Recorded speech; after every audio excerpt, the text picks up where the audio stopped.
Hey, I'm Rachel Abbott, and this is the Standard's Tech and Science Daily podcast. If you're new here, make sure to hit follow. Coming up, calling all Emos. Yep, an exhibition needs your old MySpace pics. But first, scientists say they found the best way yet to measure how much the universe glows, and have revealed that space may not be as dark as we think. What has been discovered with a high amount of accuracy is that space is not truly dark.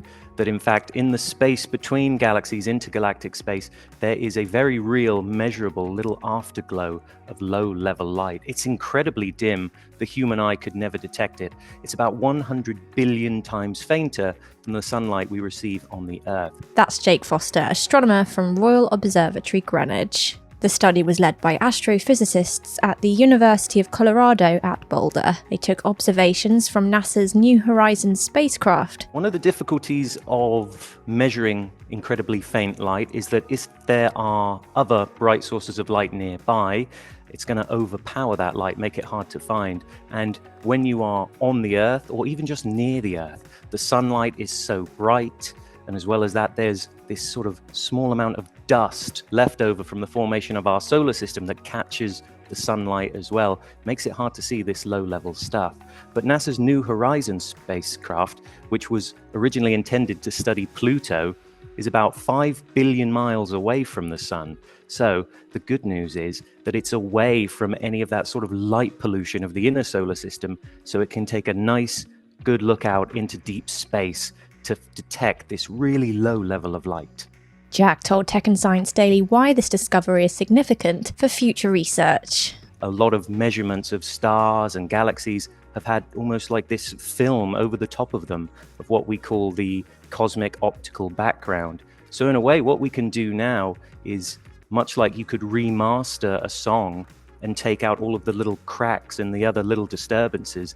You can take that data and hopefully wipe away that little afterglow and get much more accurate measurements of stars and galaxies throughout the universe. And what's more fascinating, NASA's New Horizons spacecraft wasn't even designed for this type of research. The New Horizons spacecraft was built and launched back in 2006. It spent a lot of time taking images of Pluto and objects in the outer solar system. It was never intended to measure the afterglow of light from long-dead stars. The work is described in a new paper published in the Astrophysical Journal. Next, British scientists who developed a cancer-treating drug are to receive £30 million in funding to continue their research. The team based at the University of Dundee was awarded the funding by the UK government, which will enable them to continue their work for another 5 years. The biology researchers have already created a drug to treat the most dangerous form of skin cancer, melanoma, and helped develop a new drug under clinical trials for Parkinson's disease. The team are using modern technology and biochemistry to explore how signals within the body's cells are transmitted. Now, slight gear change. I don't dare say, do you remember MySpace? Well, it's making a comeback.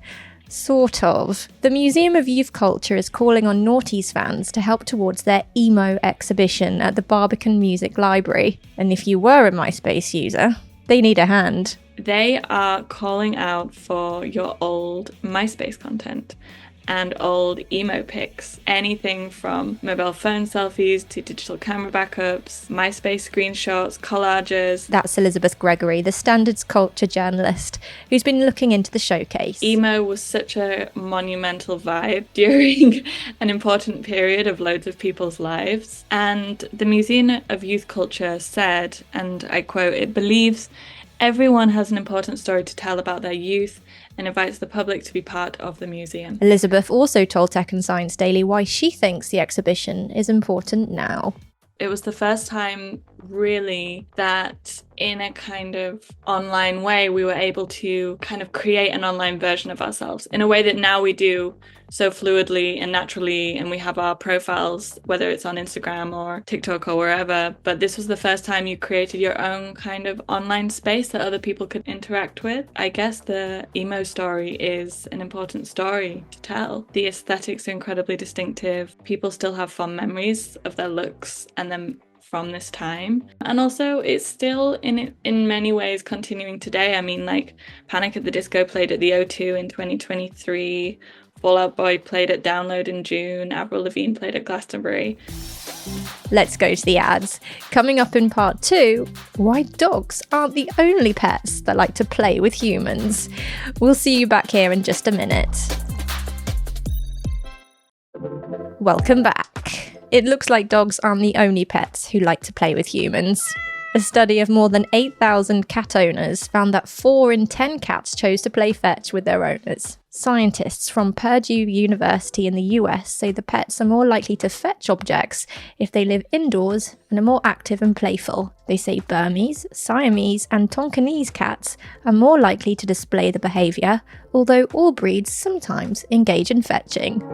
Next, it's thought that technology that can hear bugs in the ground could help us track how healthy our soil is. Australian scientists from Flinders University believe 59% of the world's species live in soil, but 75% of them have been affected by environmental degradation, meaning it's important to keep track of soil health. They carried out the research by using ecoacoustics, where audio technology is used to record the different sources of sound in the soil. They say there's still work to do with cleaning the audio, how best to share it, and improving the technology's ability. And finally, anything you can dream about here, you can make.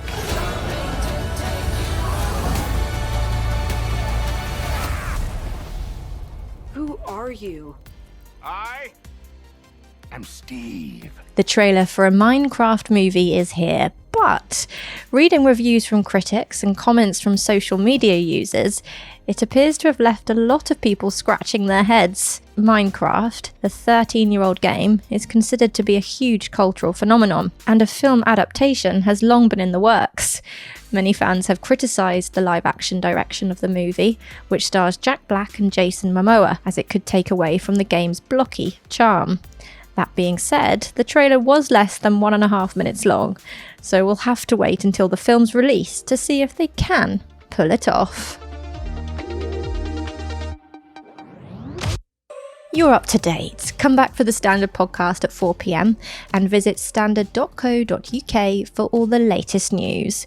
We'll be back tomorrow, Friday at 1 p.m. See you then.